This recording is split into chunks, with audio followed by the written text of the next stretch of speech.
Hello. If you're here, you know what to expect. I'm just gonna play a short clip.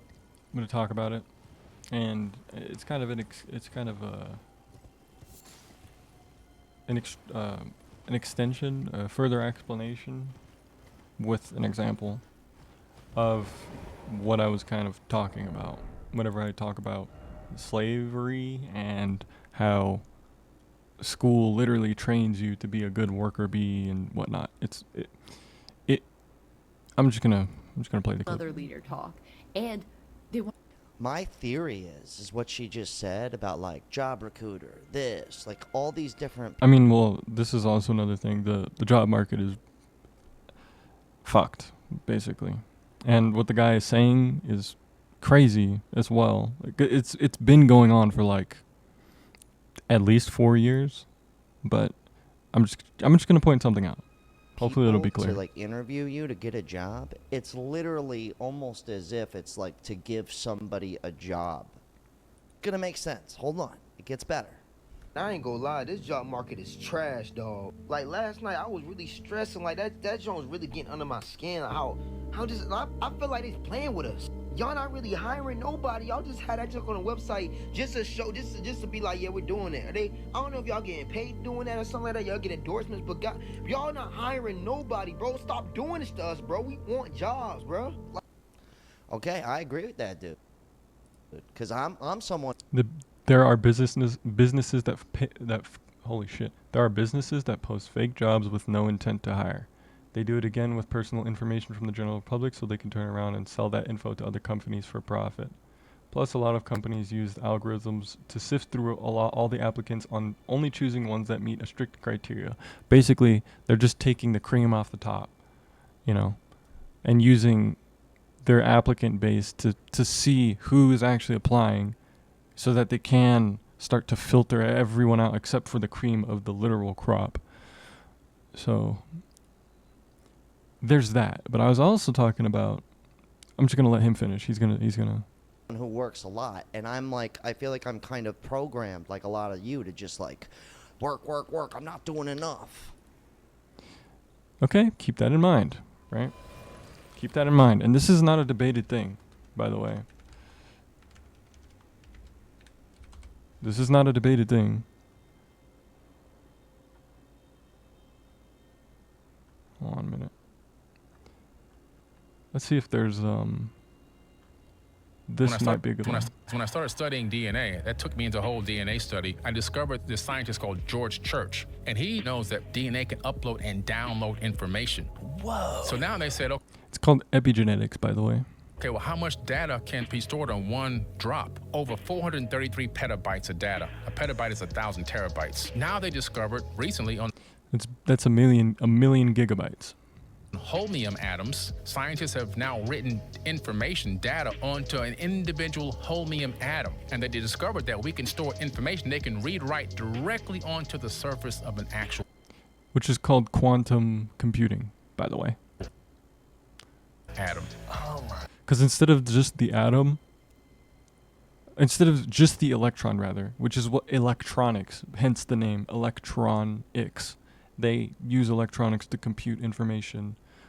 But there is a reason why it's in ones and zeros. It's because it can only either be positive or negative. And so it uses the positive or negative to signal a 1 or a 0. And electrons are very, very fast, so the computational power is reflective of that. Also, if you add energy, it speeds up the process as well.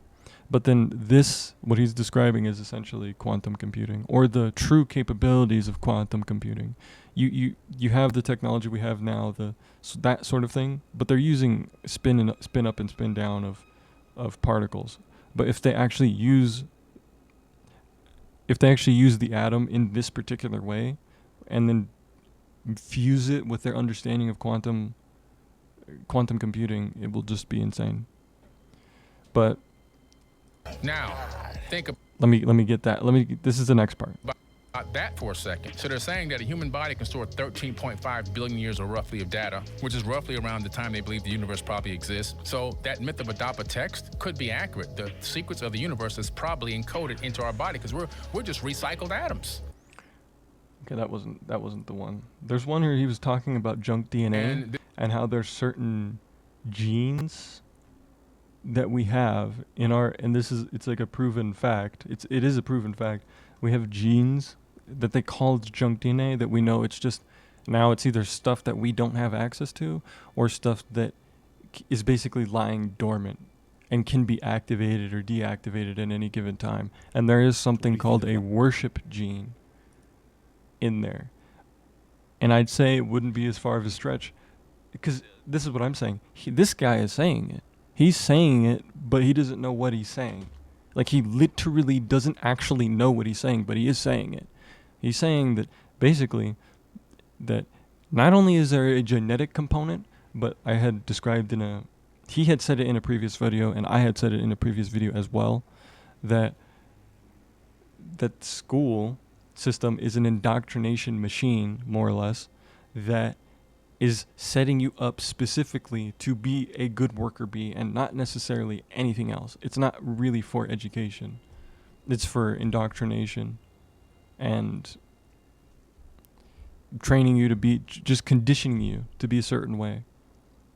Right? Pair that with the certain junk DNA thing that I had proposed, which it's not a preposition. This is proven fact. We just don't know what exactly is in the junk DNA, but we know that it exists, and we know that, like the worship gene shows us, that there are certain things that lie dormant that really just change everything and can be activated and used and abused by certain people, especially that know exactly how to activate it, because it wasn't put there on accident, basically, is what I'm saying. And that's what the scientists also say, or that's what they believe, because it's what the data suggests. But also, there are records of this stuff on the whole, on you know, if you get the actual source text of all of the major religions, it tells you that something like this happened on the Emerald Tablets and all those on the Emerald Tablets and all those sorts of things. Those cuneiform tablets. It tells you all this stuff too, and it's actually believed that, and it's largely substantiated, although, you know, we just don't have people saying, yes, this is literally it, because I would assume you'd need to go deep into the Vatican for some kind of, like, explicit confirmation like that. But, I mean, put two and two together, right? But anyway, hopefully that made sense. So, but basically, there are people who are in power, standing above everybody, calling the shots, that basically dictate to us, because we literally don't know any better, how we're supposed to be, and we follow in lockstep, because quite literally we were in many ways genetically engineered, and also very much so socially engineered to be this way. It's not an accident. And people not wanting to work, it's them coming to terms with the fact that the way that we've been feeling about work, and it's all bullshit and all that sort of stuff, is actually true. We just don't have an actual substantiated basis to say that, other than, fuck this, I don't want to be a slave, and we're getting shafted, which is true. And it's essentially always been true, but it's harder to see when the economy isn't bad, right? And when the world's governments all around the world aren't fucking collapsing, and they're all not being exposed as being a part of some kind of global I almost said super PAC, although technically it would be true to say super PAC, but it's a global elite conglomerate of families that essentially stand over everyone with impunity. So the world they live in is completely different from the world that we think that we're living in. But the world that actually exists is one where there really is enough for everyone. We really do not have to work. And if there's any work that we needed to do, I swear to God, we could, in very short order, right now, have the technology and the infrastructure to make it such that we would need to do just about almost nothing in terms of work. Certainly there would be nobody that would need to work in factories. You'd sparsely need anybody to work on farms. So what we would have to work on, essentially what the work would be, is all of the internal work on humanity. Can we essentially heal, for lack of a better word, but it is how it is. Can we heal all of the darkness that lies in humanity and in the hearts of men?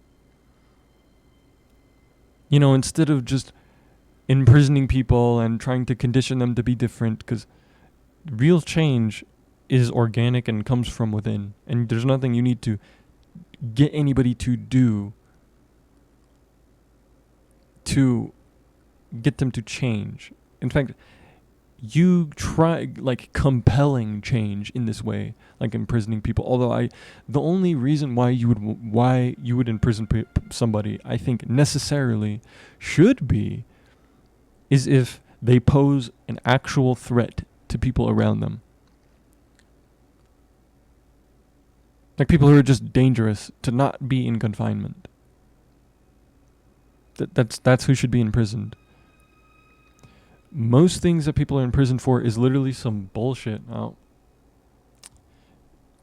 Is literally some bullshit that some dude came up with just so that he'll have more control.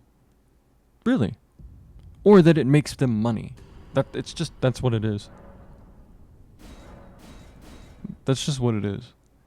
And now that people are starting to wake up to the tyranny, to the bureaucracy, to the corruption, to the, to the truth of what kind of world we're actually living in, the more that people do that, I think the more free we'll realize that we already are. There's no need to fight for anything. In fact, fighting is the entire problem.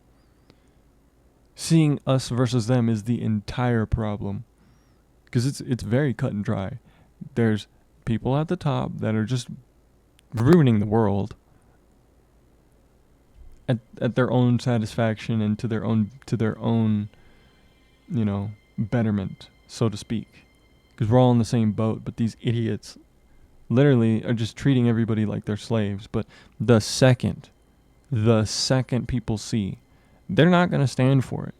And these people, it sucks that they have the nuclear codes, because I feel like these people would do that. If they really did get pressed like that, they'd be like, I'll just nuke this whole shit, fuck it. They would do that, I feel like. They would do that if the whole world really found out what the fuck is going on, and they're just like, no. And then they started to, like, become tried to, get those people. I feel like they would actually nuke. I feel like they really would have no hesitation pressing all those red buttons that they have. And they do have them. And they wouldn't hesitate. Anyway, it's enough doom and gloom.